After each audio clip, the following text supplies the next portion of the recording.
why do I live? Like, why do you do what you do? And it's kind of weird because it's something that it matches with my life itself. So it's basically what I am. It feels like I need to do it, even if sometime and along the process it's a kind of demanding and even a bit painful. It's something that I feel I really have to do it. This is why I make art, basically.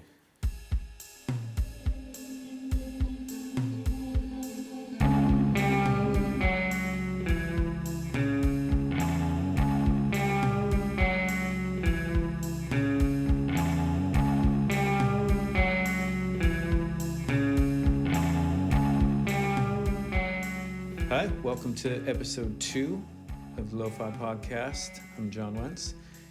Something I'd like to mention that I didn't mention before is the idea behind Lo-Fi Podcast. The idea not only to interview mostly European artists, if I can, but it's also to do it with very little as possible, thus the name Lo-Fi. Maybe pretty obvious. I want to be able to do interviews on the run, on the go. So I'm using pretty much only my iPad and a little bit of editing in the end. So tonight, I sat down with Valter Adam Casotto. Walter is one of the residents here, the resident artist at the Art House Holland for Project 1606. So Walter currently lives and works in London. He's worked on numerous TV productions as a camera operator and TV format creator. He's also worked as a senior prosthetic makeup artist in the film industry on films like Harry Potter, X-Men First Class, Prometheus, and The Hobbit. Running parallel to his work in the film industry, he's continued to work on his own personal projects, including design work, painting, video project, and sculptures. I first became aware of Walter's work with the Project 1606. I honestly had not seen his work before. I knew a little bit. I mean, I've seen some of the prosthetic, the movie stuff, but I didn't know it was him doing it. And then I saw the hyper-realistic sculptures when I was introduced to this project, and I was immediately floored by them. What I really love about Walter's work and what I found so interesting is it's not just him taking prosthetic makeup and making it large, and that's the end of the story. There's an idea and, more importantly, an emotion behind the work that he produces. And on top of that, like everyone else here, he's just a really great guy, really open to talking about his process, his work, and what art ultimately is for him. So I hope you enjoyed this discussion. We sat down in conversation last night for a little over an hour until about 11, just after 11 p.m. And it was really eye-opening for me, something I really enjoyed, so I hope you do as well. And here we go.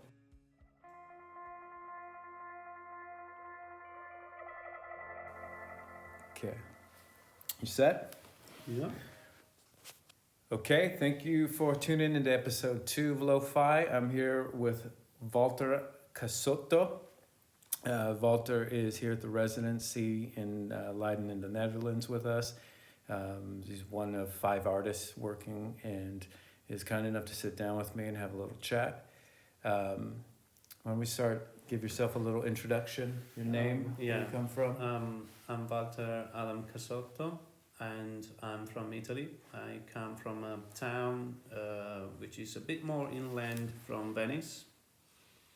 And so I was born in Padua, and then I moved quite a lot in years. I've been living close to Rome, and then I moved to Milan, and then I traveled to Spain, and I spent a few years in London, and then I think now I'm mostly back in Padua these recent years. Which is near Venice. Yes. Close to Venice. Yes. Nice. It's only 25 minutes train to Venice from Padua. It's so amazing.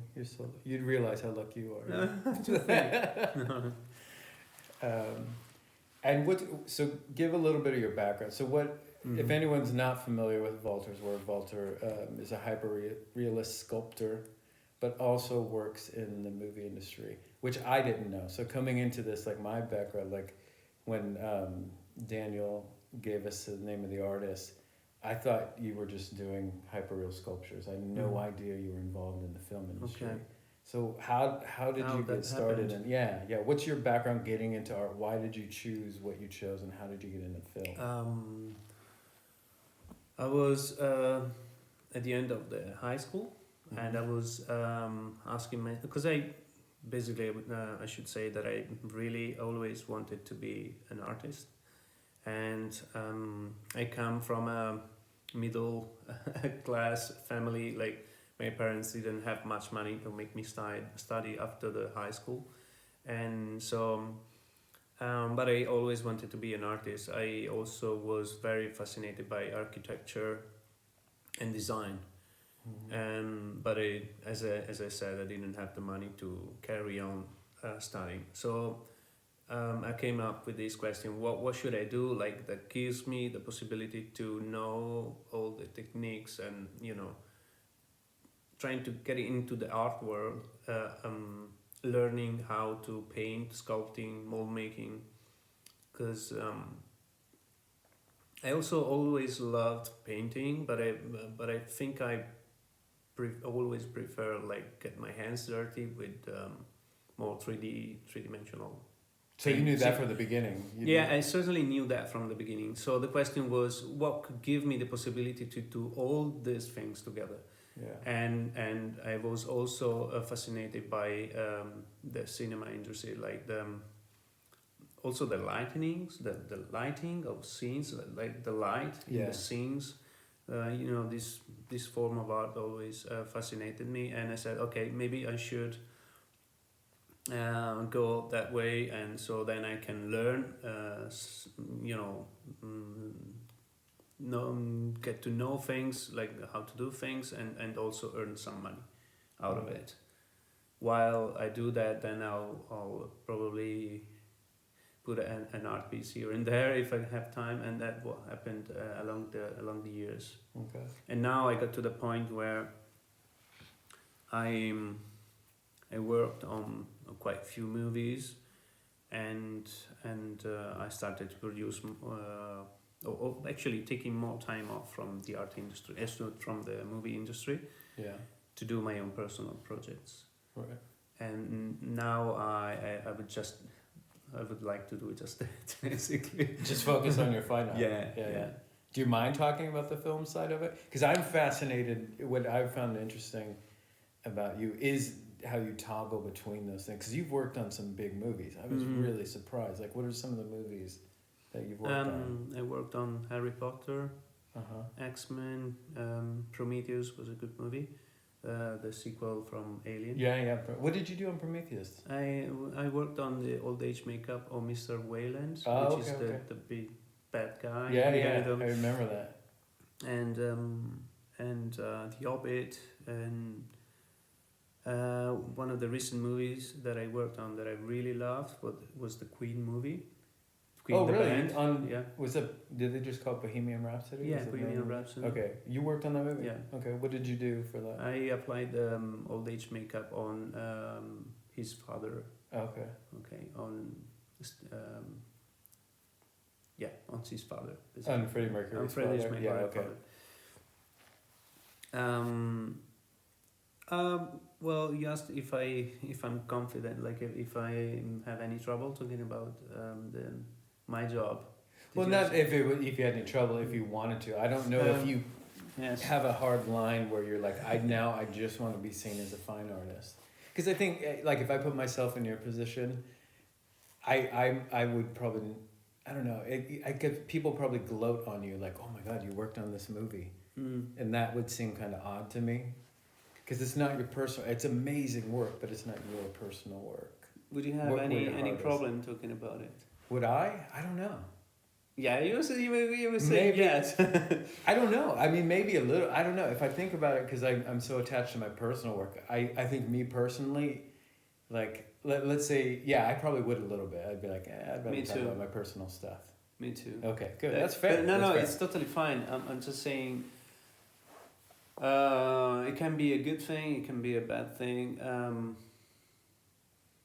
I love what I did in the movie industry, and I'm still working on that nowadays. And but obviously, it's like I got to the point where, okay, that's enough. I just really want to say what I have to say through the pieces that I produce, like from my art, and that's it really. And but it's a funny misfeeling because I never was quite a big fan of horror movies or fantasy movies. I was so surprised the talks we've had. I thought you were going to be like, oh, Dawn of the Dead, oh, The Howling, and you really. don't like horror movies. Yeah, maybe when I was younger, I was more into horror and fantasy movies, but no, not really. Okay. No, I'm not really a big fan. Again, as probably all the other like most of the other hyperrealistic guys, sculptors, they come basically again from the film industry, like Ron Mueck, Sam Jinx, and many others.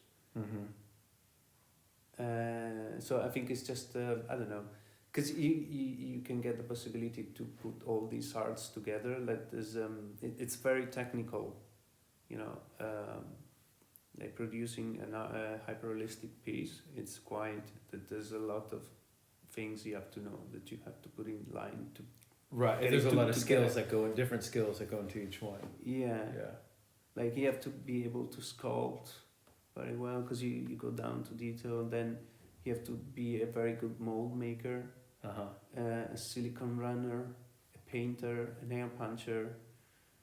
So hair puncher. The hair puncher, because you placing all the hairs. Yeah, into the silicone, you punch all the God. hair.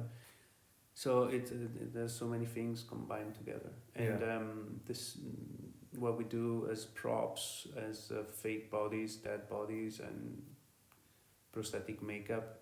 It's all of this together. Yeah. But it's just on another field, and because you most of the time change the scale. Right. Of the sculpture. It has a different value. But basically the skills are the same. Right. Okay. Techniques are the same. Yeah. And so these skills, like, because I want to go into the fine art, but when you were starting like that in film, how were you learning each skill? Did you learn hands-on? Myself, yes. Yeah. I didn't go to any academy type of course, sculpting course, anything like that. Yeah. I basically learned on the field. Okay. Because as I said, I didn't have any money to carry on. That's studying. what I was wondering. Yeah, how you got your skill set. The only thing that I did after high school was a really small makeup course, like extemporary makeup, like no molds, no nothing, just paper, latex, and color. Like the old school stuff. Yeah. Crazy. And then there was this company. They were based nearby Rome, and I said, you know, guys, I'm gonna stick around no matter what. I'm gonna clean the floor, clean the tables, but I'm gonna stay around for a while. Just pick things up. Yeah. And that's how it all started. And then little by little, they gave me some responsibilities, some jobs, and we started collaborating together for a few years, and then all the rest happened. Yeah. Along the way.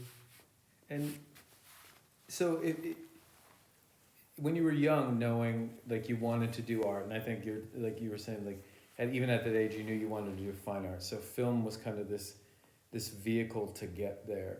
But because we had talked, like I had asked you the first time we met, like what was the movie like that got you into it, and you said it was Alien. And so in 2001, Space Odyssey. In 2001, oh god, it was an amazing movie. Was it the old age makeup at the end? There's everything in there. Yeah. Even the apes. Oh, the apes are The so amazing, and Yeah. it's amazing. Like that and Planet of the Apes, I thought had some of the best ape makeup. But then you see anything in between that, and it's terrible. Those are the two best. But now we have CG apes, so we don't need that. That's something I want to ask. We'll get back into the fine art, but I've always been curious. As somebody who likes practical effects, I love practical effects. I love Rick Baker and Tom Savini and some of those guys. What was your feeling of CG coming in and replacing a lot of that? I got into that world just when all of this was happening, and at the very beginning the people were like because you have to understand, like in those days, Rick Baker and all the practical guys, they were gods of the film industry, and this new CGI thing was coming in, and slowly they kind of lost their position, if I can say so. And now it's a bit opposite. Like the CG guys are a bit more of the gods, But at the end of the day, then changed again to the point where you need CGI and the CGI people needs practical. So it's very much 50-50. Yeah. And yeah, there was a bit of a fight at the beginning, like even like people from the practical swapping to the CG, they were like jumping ship and be like, I better learn the ins and outs of the computer graphics. You're not a real artist anymore, blah blah blah. You're doing CG, you traitor. But then if you ask any CG company, and they will ask you, they will tell you basically, it's always better to work on a real reference if any possible. Yeah. So to work on top with more CG. So it's very much of a combination of the two. Oh, okay. That really makes a good result. Right. If needed. Otherwise, it's either one of the two, depending, because it really depends down to what type of effects you're doing. Okay. Yeah. Because if it's like proper makeup, in the last years, the quality of the prosthetic makeup got really, really high. Yeah. Like new materials, new everything. Like the quality, it's super. Is it mostly the quality or techniques have they improved? It's everything. Everything together. Okay. Around 90, what was it?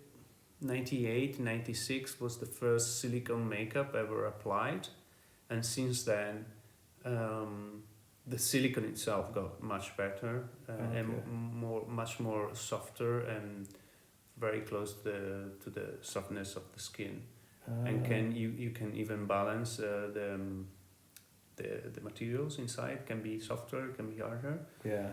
And you can really decide the translucency and paint it as well as real skin. So if you apply it properly, you will never tell it's a makeup.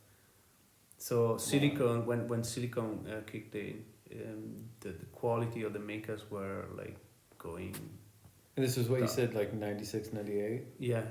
Then how, like something like, as we talked about, The Exorcist and Max von Sydow's old age makeup is still one of the best. Unbelievable. And at first I remember seeing, like, I thought it was just because of the lighting, like he was a lot in the dark, but then you see some of those daylight scenes and they're stunning, man. Yeah, Dick Smith.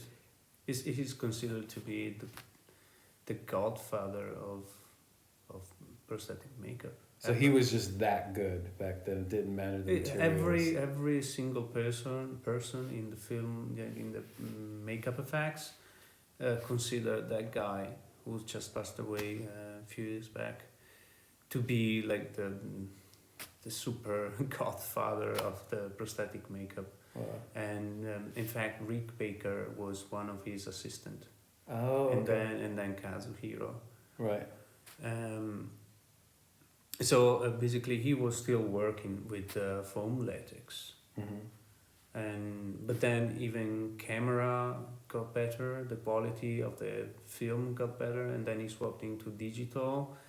It would be difficult now to go back to do such a makeup in foam latex. Because of the quality of the camera. Yes. Right. Yeah, you put that on 4K and it's going to look yeah. pretty ridiculous. Yeah. It Yeah. won't move as good as silicone nowadays, right? Okay. As well. Okay. But if you check online on Instagram, some of these guys, some of these bosses, Instagram page with all the sculpture they do, the final makeup. If you're not,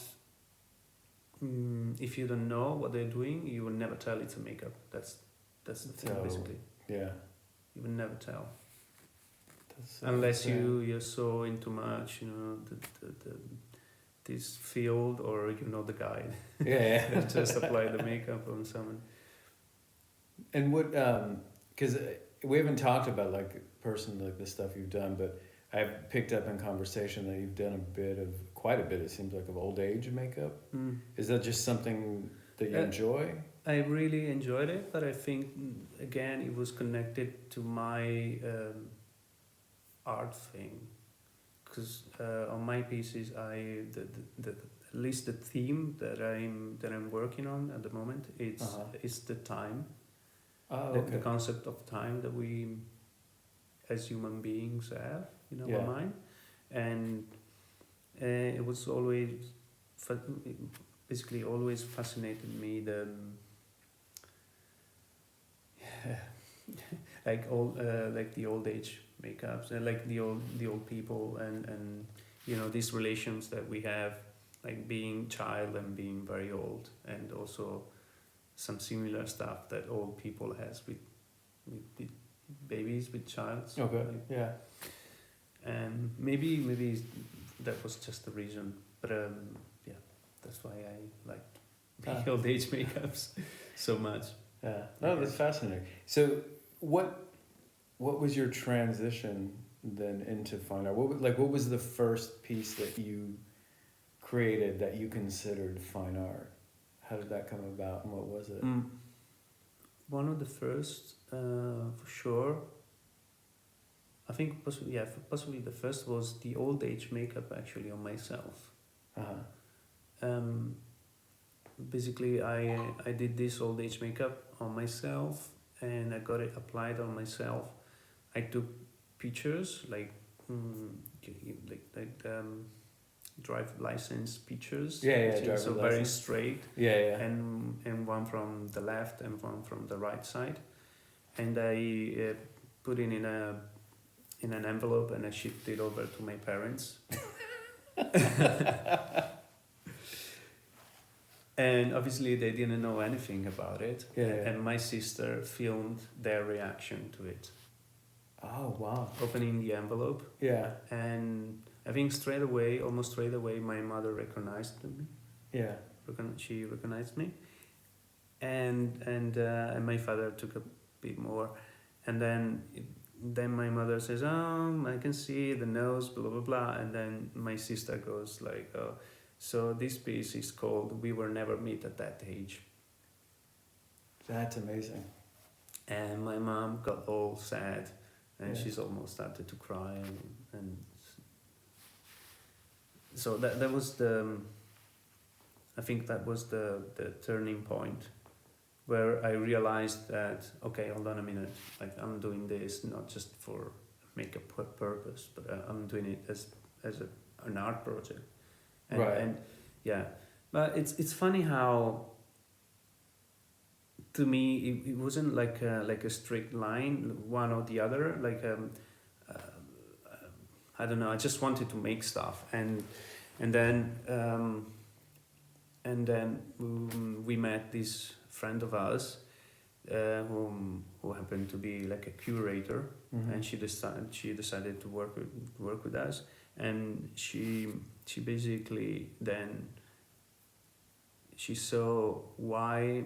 She could tell me why I was doing each piece in that sequence, and why they were connected, and that without me realizing it. Okay. She And pointed at the could- continuity. Yeah, in all she these. could see like a psychiatrist. How do you call it? Oh yeah, like a psychologist. or something. Psychologist, Yeah. yeah. And she could tell me why I was doing why I did that, and why I did the other after that, because all of my pieces are like almost all of them, or at least the very first ones, they were very personal. Yeah. What were they? Do you mind me asking? What the pieces? Like even this old age makeup, Yeah. like I portrayed my father and my mother's eyes, like a portrait. Oh, like a with portrait. enlarged, The large eyes. enlarged eyes. How big were they? One is 1.5 meters, pretty much, per 80 centimeters. It's just a magnified eye of my father. That's He really is beautiful. a squint eye. So You can it's look at- yeah. They can't see me looking at your side, but it's something. Yeah, you can actually scroll down. Is this one? Oh, okay. You can close this window. I'm looking at Valter's side right now. So this is In my the father. box. Okay. In the box, 2015. So It's not that's even long ago. amazing.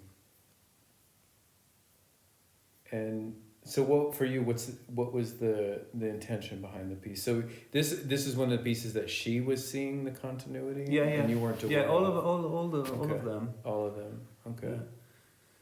This one, my mother's one. You did one of your mother. Yeah. If you go down, this one This is is- my mother. Man, that is so crazy.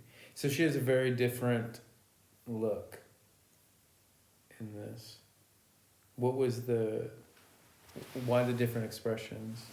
Did What you you- have any reason behind it? Oh, these two expressions. Yeah. It's like between your mother to and me the it was. father. I never had quite a good relationship with my father, Okay. and if you see he's squinting the eye, like he doesn't want to. He wants to stop looking at reality, Okay. sort of thing. Uh-huh. Being also very male, if you want to, he's Yeah, a really tough personality. Yeah. Machismo. Yeah, Do you have a word for that in Italian? Like in Spanish, it's machismo. yeah. What do you guys say? Molto macho, sì. Oh, macho. That's right. Yeah, Sì, molto sì. macho. Very macho. Yes. Yeah. Okay. And my mother is in between opening or closing the eye, Yeah. so you can't tell what way she's going. If he's okay. closing or opening the eye, he's in a moment of where you don't clearly can tell. Uh-huh. And that again, it's my view of my parents, basically. And what else did you? So these were in that series. What else was in there? If you go back. Okay. Oops. Oh, I have to go back again. Yes. Okay. So I also did this one, which is quite a big piece. Oh, this one's big. So this is a hand. Oh my! It's huge. A hand with a rosary around the wrist. Mm-hmm. How big is that hand? It looks like it's huge. written on top here. Okay. 120 centimeters by 50 centimeters by 60 centimeters. Yeah. That is huge. And so what's this? That's my grandmother's hand.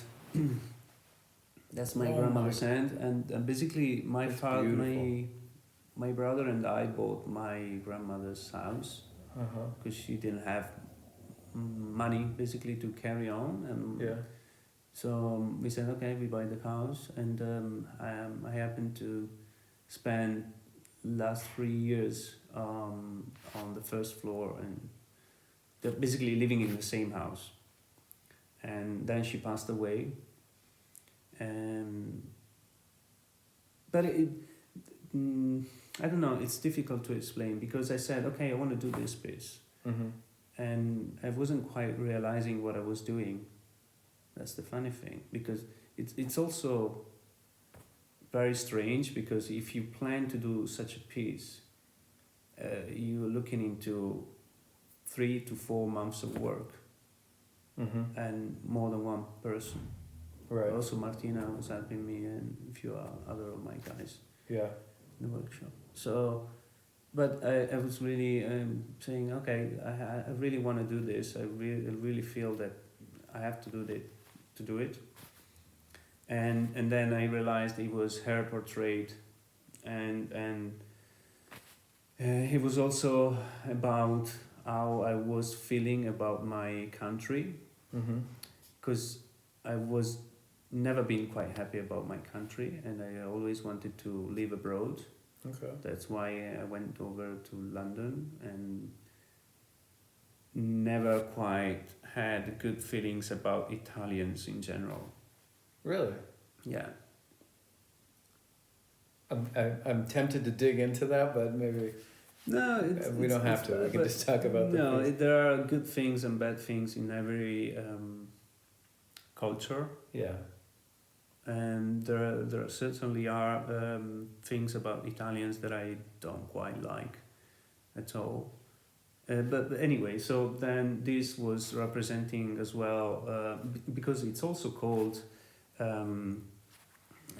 Let's see if I can translate it in, because it's called Stringiamoci a Corte, which is like a passage of national. What's it called? The national song. Oh, the anthem? The Okay. national anthem? Okay, and the translation is literally let's get together. Corte, it's a typical way of fighting, Napoleon way of, it's a display, it's a technical display to fight a war. Oh, okay. A tactical maneuver? Exactly. Okay. So it's in the national anthem line, okay? Okay. But basically it's representing an old lady almost there to die. So you can never get together for a fight and to fight a war with that lady. Okay. That makes So sense. this is the view that I have about Italy, like a very beautiful country which is almost there to die. Right. And if you see there is the rosemary. Yeah, a rosary which is there. hanging and like almost waiting, like he has It almost weight. looks like it's pulling the hand down. pulling the hand down. Has a little weight to it. Yeah.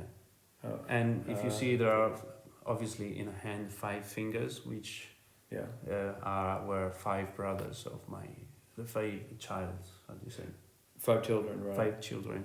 Okay. So to me, it's my family, and also my country together. Right. It's your identity as Yeah. personal and as a country. It's really phenomenal. So that's amazing. You, in doing these works, like I would imagine, like you said, it takes months and many people to make these. Do you, in your process, how much of that is thought out? Because you're saying you didn't understand the connection between these pieces. I mean, was that was purely by instinct? You're like, I know I need to make a giant hand, and I'm going to spend 4 months doing it. That's the funny thing, and I really felt like I really wanted to do it. Yeah. And then that's why I was saying it was so magical for me to get this. Elisa, which was our curator, telling me all about this, because she could see the story behind of what I was doing, and it was like a huge shock to me. It was a huge shock. And how do you, so with art and artists in general, how do you feel about that? Because I find myself, that's a big debate that I get into with artists, with gallerists, with everybody, is how much do you think an artist needs to be aware of what they're doing? Because I would know people who would say, like, that's something that you should be thinking about ahead of time. You should know this connection. You should have all of this mapped out before you go across that landscape. I don't believe so. I'm also working with quite famous artists, and they're telling me, like, okay, it's thought out, but not down to the small details. The smallest details. Okay. Because someone can really surprises you, and also there's this funny thing. where the art piece itself will reveal to you. Right. Like it will definitely, if it's a real thing, it will definitely find its place in the way that it has to be. Like you can push it, but it won't work until the piece itself will tell you, in a way, will reveal. Like let's say you design a thing in one way and it doesn't work, and then one day, you know, you left there something like I don't know what, it can be anything, and you realize that it has to be different to become what you want it to be. Right. I know it's a bit difficult. I understand. That's something I think artists would all understand. That's something I don't think you can explain to a non-artist. Yeah. You know, it's very... it's a bit magical. It's a bit magical, yeah, that's a good way to put it. But I personally, I used to not think that. I used to be the complete opposite. I thought everything needed to be mapped out. I thought there was no magic involved. And the last 2 years, it's completely changed for me. Like I found my personal route, and I firmly believe that there needs to be an area of unknown in your process. For me, for an area of unknown, and there's certain magic to it, in order for it to work and to communicate. I feel like, because don't you feel like because my take was, if you map everything out so much and you have this very strong intention, then you're almost on borderline propaganda. Like you might as well be making commercials or war posters. That reminds me of, like, you know, war posters of the 50s. You know, but I don't know, that's my take. I totally get what you're saying, and I've been, and I'm still like the one that really wants to plan everything. So I haven't got an answer to that, to be honest. But I totally believe that there should be room for magic to happen. Yeah. Because it has to be. And I don't know. I'm just trying to find the right words, but it's difficult. Well, I don't think you can, right? In a way, if there is that magic, it's the intangible. You can't put the word to it. I think you have to plan something. Well, first of all, there is an idea that comes to you, and it comes from nowhere. Hopefully, I don't know. Right. Well, is it for you? But to me, it's like that. I can't really understand what I'm doing, but I have an idea. Yeah. And it's still in my mind, and it carries on, possibly even years. Yeah, for sure. Yeah. Yeah. And then you say, okay, I'm gonna do it. And then you plan everything, but then something else happens.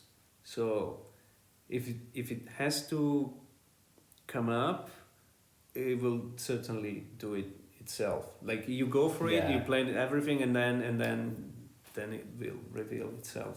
Yeah. And then possibly after that you understand what you did, or at least that was for me. Yeah, no, I agree. Yeah, you can analyze it in hindsight, but you have to work instinctually to a certain extent. Yeah, I think so. Yeah, okay.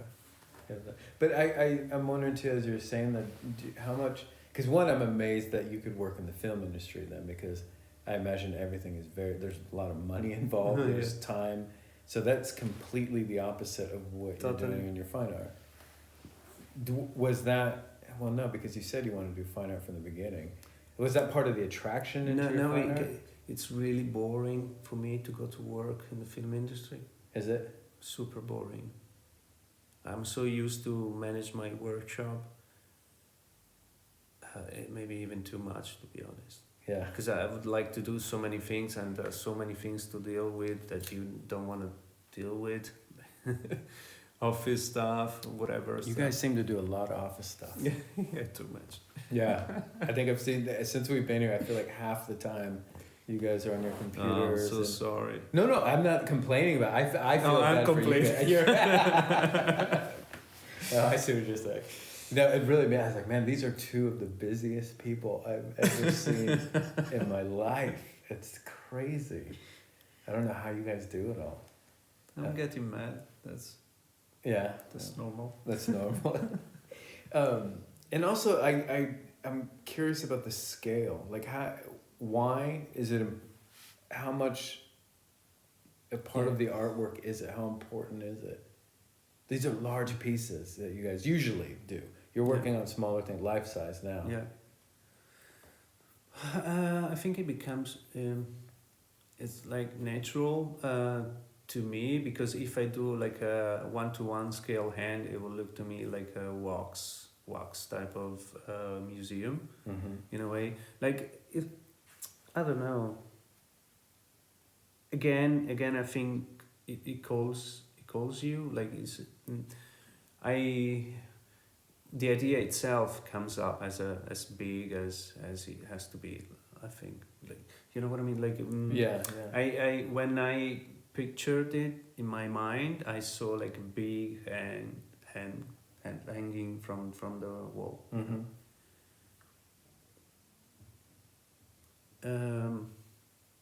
It's just a lot of work, and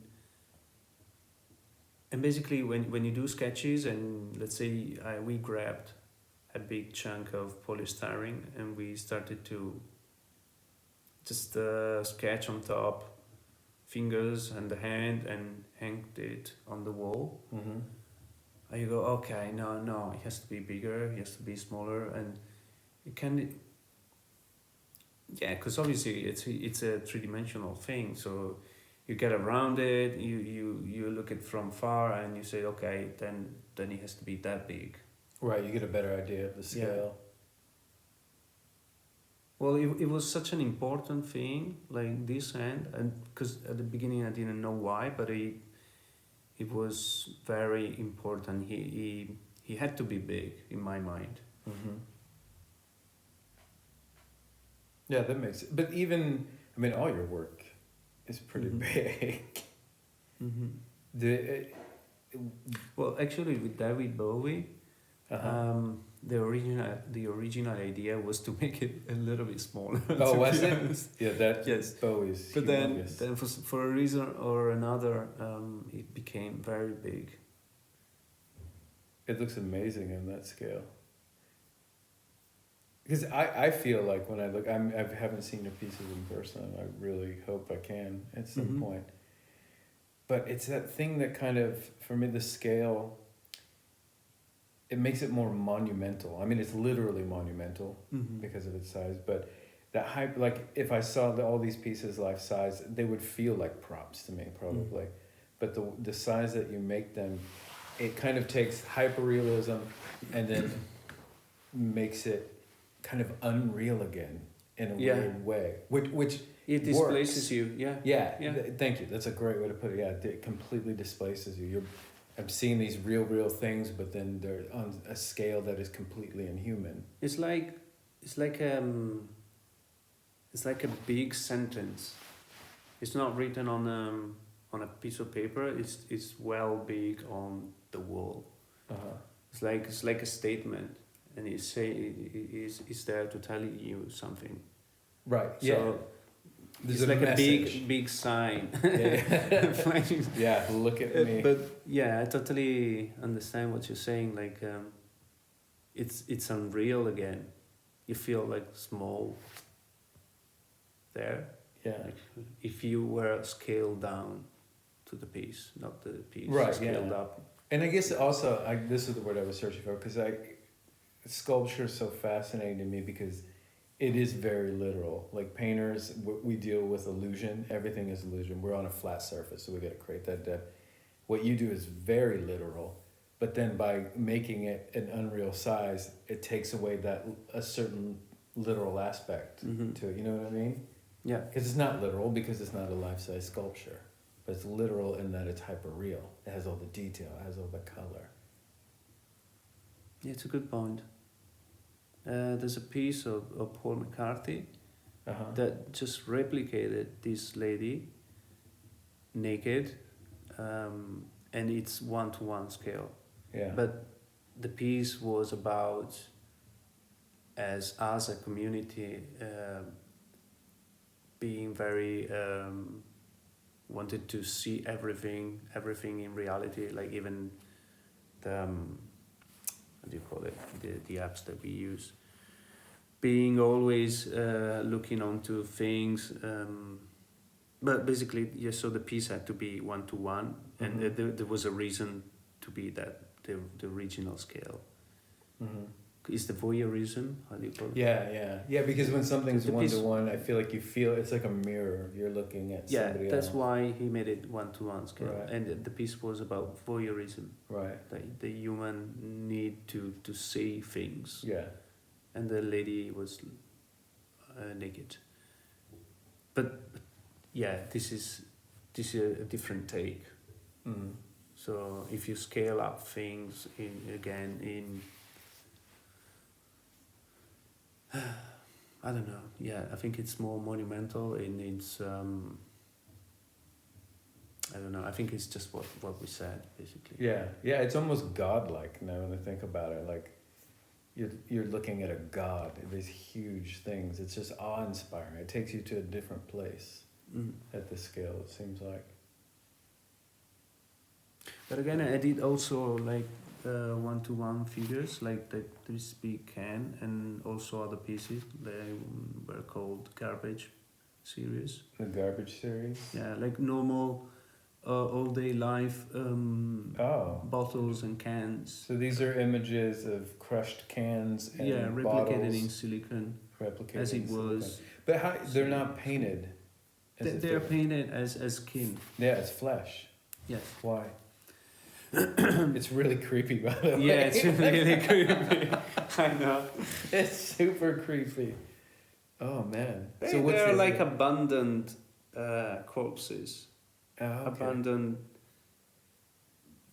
people. It talks about, the mortality of our. How do you say in English? Like the body, the vulnerability. The body that we have is just a box, okay? Yeah. So those pieces, like normal, everyday pieces, they are like bodies. And it talks about the mortality that we have as bodies, as objects. Oh, okay. Our body is just an object, and it gets old, and it gets crashed, and then it's abandoned. So okay. So that becomes a metaphor for the body. Yeah, for the itself. body. It's exactly. Sorry. Okay. And it's very creepy, but at the same time, it talks about what's inside the box. So we live in this box, but it's just a box. Right. So the implication is what you're not seeing. Sorry? The implication is, or the meaning is the thing you're not seeing. Exactly. It's empty. Exactly. There. The big That's one. beautiful. The big one is dedicated to our curator. The one that we had from the beginning. She passed away because of cancer. Oh man. And is this one titled her? That's titled her. It's dedicated to her. It's a big can. It's a large, big one. And these are again taken by real objects, emitted into silicon. You're making molds of them. out of it. Yeah. And where on these it says part of the material is human hair. Mm-hmm. Where's the hair? Is it something I can't see? Like you can. It's like an arm, so it's really really fine. thin, really fine hair. Yeah. That's amazing. You used real human hair? Yeah, I also use my hair. Do you really? Yeah. So your I normally DNA is in your. Yeah, I normally put some of the hair in every piece. If it has hair. If it has hair. Is it just a personal thing for you? Yeah. I think that's great. And on Damien Hirst, I put my father's hair.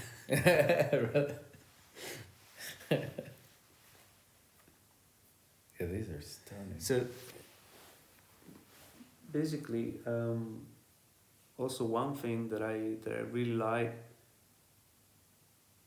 it's not that I like, but it's something that I use as a metaphor. It's like these boxes as metaphor for our body again, and the skin. It's all these hyperrealistic thing that I do. It is just to talk about something that is over, like behind that level of skin, Right, behind the veil. behind the veil Yeah, of yeah. the skin. Yeah. And again, for some reason, you may laugh it, but hyperrealism is not one of my favorite type of art. Are you serious? Yes. You put months into this? I totally love the process, Okay. but I also believe it's a really weird type of art. In what way? Because it misses of a certain level of magic that you can see in a big colorful painting. Like let's say in a painting there is much to imagine. Everything is put together in a way that you can clearly see. Okay, it's a painting. It's a colors mixed together. Mm-hmm. Unless we are talking about hyperrealistic painting that I don't like at all. Mm-hmm.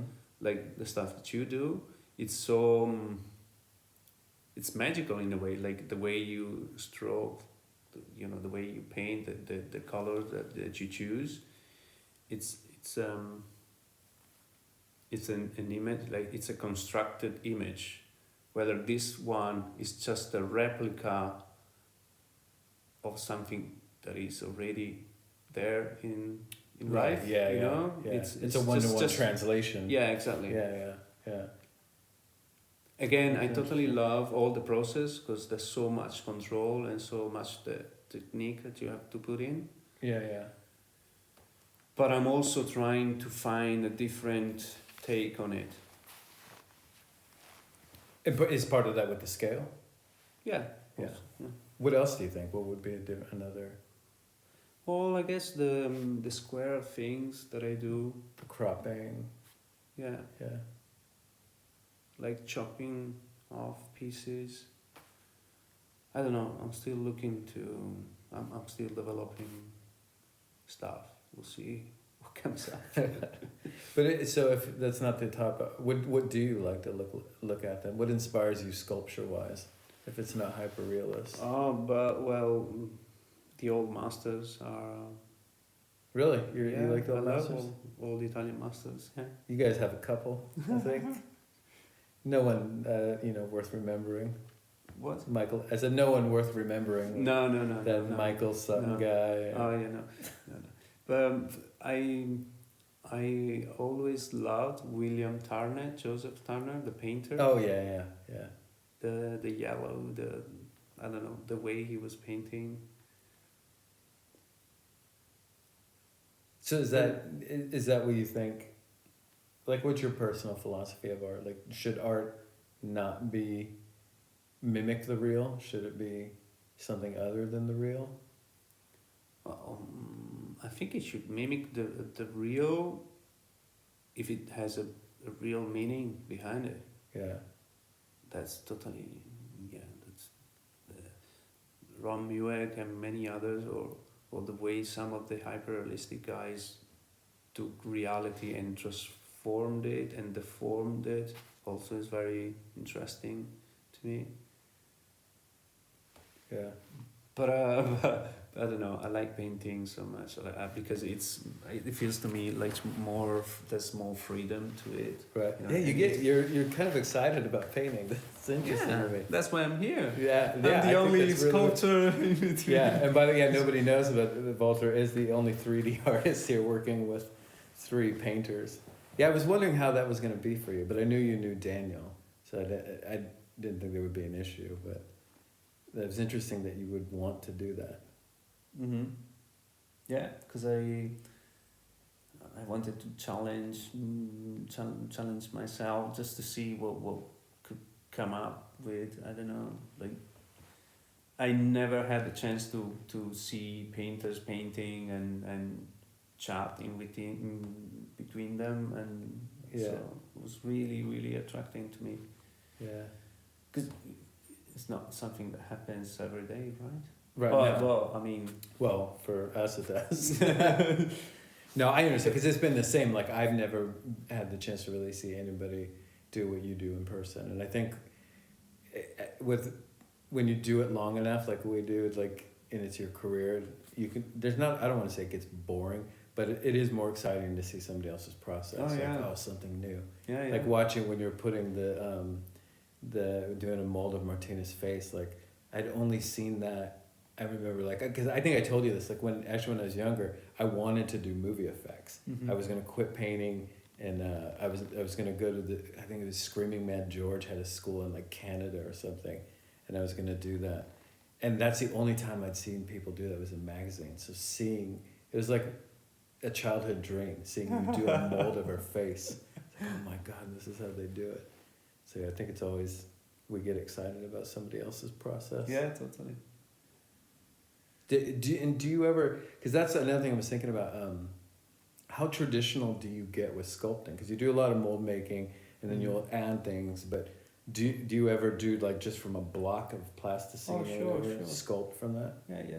Everything that I've done till now is like basically from scratch, even the big stuff.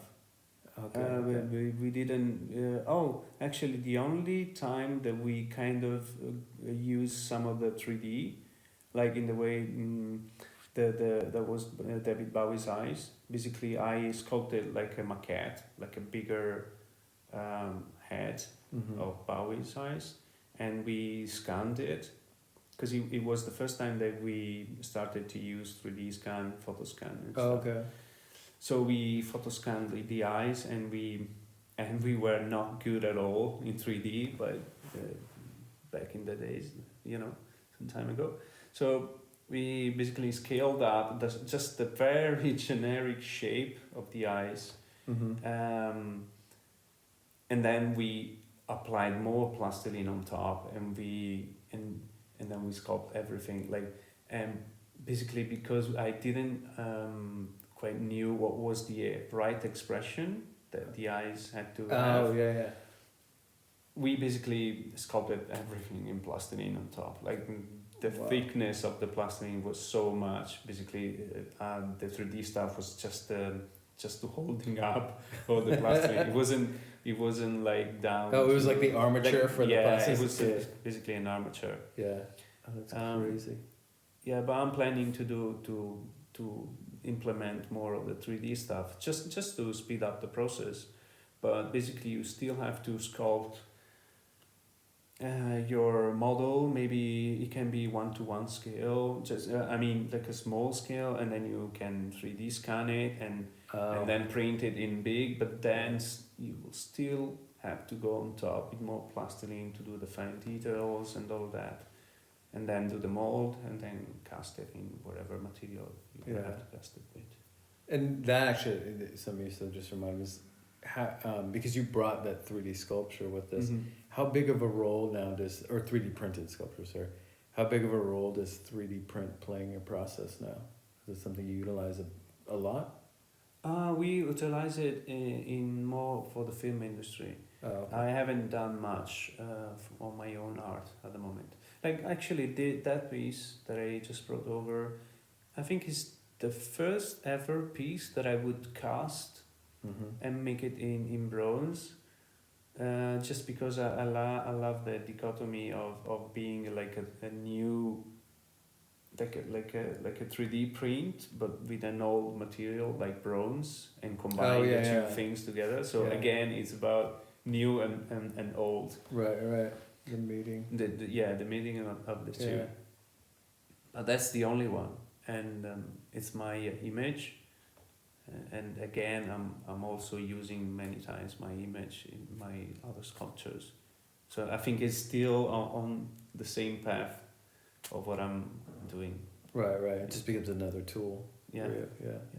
Because again, I came over here, but being a hyperrealistic sculptor is difficult to produce something in 3 weeks. Like there's so many tools and so much stuff that I need to do. To me, it was just a way to meet you guys, to see what was your take on things, and try to imagine new things and come up with new things on my side. Yeah. But I never thought I could have done like a hyperrealistic sculpture here in 3 weeks. Right. From the first Yeah, I mean the painting alone takes what, a week on some of that. Yeah. So, but I'm very happy because I think it's really helping me to visualize new things, new ideas, and also pushing me to do things faster. Yeah. With just being here. Yeah, being here. Yeah. Like trying to imagine how to do things in a way that are more spontaneous. Okay. Way, like, yeah. Trying to produce art pieces that are more, that takes less time basically than months.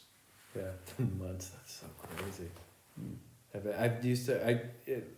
Years ago when I was out of school, I used to do hyperreal paintings, or more photoreal, I guess you call them. And I think it was Martina I was talking to earlier about that, and that was kind of the thing for me is I wanted not just find a quicker way to make art, but I couldn't take the process anymore. Like it seemed absurd to me to spend 3 weeks, 4 weeks on one painting just to get that process. And then at the end, at least for me, looking at hyperreal paintings, then I started seeing like, what's the point? If I could take a photograph. The funny thing is that I could easily do that. Like I'm by myself. I could sit there and do it, but I'm trying not to do it. So it doesn't bother you at all, but you're interrupting even when you punch hair into a big head, it can take easily 2 weeks. Yeah. Just by punching one by the one. hair, the hair, and then there's all the cutting and the styling missing, and that's just one of the other processes. Yeah. So I'm naturally pushed towards sitting there and spend weeks on something. Yeah. But it's something that I'm trying not to. Obviously, I will do it, but I'm also pushing myself to see things differently. Right. And this is why I'm here, basically. I think. Yeah, you think. I think. You'll see. We'll see. It'll let you know. Yeah. So what's next for you after this? Good point. I'm gonna go back and relax for a bit. No. Maybe get that villa, that sweet villa. Yeah. No, I got my workshop waiting for me. Got my guys working on something. So mention that real quick, because again, I want people to know like the many facets you have. So you have your own workshop. Yeah. Going back to that, what exactly do you do there? This is actually the first time that Martina and I leave our workshop by its own. Oh, wow. First time ever. Okay. And we have a really nice guy who's taking care of, many, like all of them are really good, nice guys. Mm-hmm. And our supervisor is someone that we know from years, and he's a very nice guy. And we are basically working on some mannequins, some arty mannequins from a very big shopping mall. A shopping mall in Hong Kong, right? In Hong Kong. Yeah. So there's this brand that I won't say the name. It's basically this big shop. Yeah. Was asked for. We're live. You can come in. Go ahead. This Dan Hopper. We're being interrupted by guest number 1. Dan Nopin is walking in the room. And so we photo scanned real people and 3D print them as mannequins, basically. So the arms comes off the body, and there's a leg coming off the body, so you can dress them. And they are basically kind of rough 3D printed and put together and sanded together, like you could see all the blocks building up the body. Oh, I see. Yeah. And because they wanted to keep like a really artisan feel to it, like an artistic feel to it, like you could really see all the work that was behind these bodies. Oh, that's interesting. Yeah, whereas usually it's all covered up. Yeah, so immediately that makes me think of a painting where you can see the hand, the evidence of labor. Yeah, you see all the labor behind it, and I think it makes it feel more artistic because it's the way they wanted to go, basically. Yeah. Because apparently the owner of this big mall is very much involved into art and foundation. He's a collector himself, so everything is a bit art connected, related. That's really nice. That's it. So this is what we're doing. We have also other jobs coming up, like a couple of movies in November, and also another artist asking for molds and casting pieces for him, and a few other things. Yeah, you do work for other artists as well. Yeah, but again, now I'm basically trying to get the workshop going by itself, if any possible, so I can take as much time off as possible to. Yeah, and talk about what is the workshop? What do you do there? We do everything, like we do from sculpting to final sculpture, or if it's for a sculptor, otherwise we do prosthetic makeup. We do props. We do some props. We do everything which is art related. Okay. I think. Yeah, and you do internships. Oh yeah. We also give some workshops for the guys that wants to learn how to paint on silicone, sculpt, make prosthetics. So yeah, we give like short and medium length Classes. Classes. Okay. And this is also a good way for us to discover new talented people that could help us in the workshop. Yeah. Because there's all. Well, the two things are separated. Like the workshop itself it's very much on commission. So commissioned work, and there's the other side of the workshop, which is just my personal projects. Nice. And whenever I can, I can also ask the guys to give me some help. Because it's as I said, it's a very long process to get. Yeah, to produce like let's say the big hand. Yeah. It was 4 months of work, and we were working 4 to 6 people. Like it was Martina and I, and we had a few assistants helping us. Molding, the molding process is very long. Then. Okay. What was I saying? Oh, I think it brings up that question of in the piece, what is the art in the piece? How much of it is a labor? How much of it is the idea? Yeah, there's also a big difference between painting, if I can say, and sculpture. Yeah. Like, I'm on the side of the artist has to be the artisan as a base, as a concept. But I would be more surprised if the painter is not the painter but the assistant doing the painting. Really? Then, like the entire thing? Yeah, I mean, I would expect for the painter to be the artisan. The guy that does the actual painting.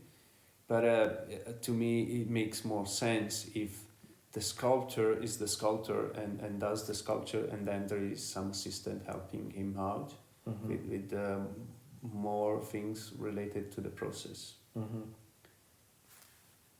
But again, it's just my concept, because nowadays, it's been a while that the artist might be just the director, the supervisor, the architect of the art piece. Whether it be the painting or the sculpture. So I think we are obviously both artisans and artists, but then again, it's not how it really works nowadays, right? Yeah, I mean, our methods of working have to change with the times a little bit, I think. Things the faster. concept. But it depends on what the artwork is too, you know. I don't see why, like, you know, for a painter, I used to think that way, but if it's somebody like, let's say in the paintings, there's usually these big swatches of green in the background. I wouldn't expect the painter to paint every single one of those and every single paint. You could have your assistant paint that. And Yeah. It's no big deal. No. I think there's a gray area there, but it's weird.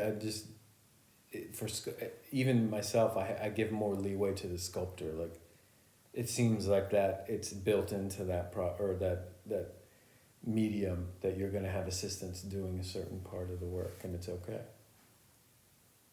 Yeah, because then again, it's still an industry. It's still a job. It's still Right. because everybody thinks, oh, artists, but it's a proper job. It's an industry. It's even if it's very small, in compared to other industries.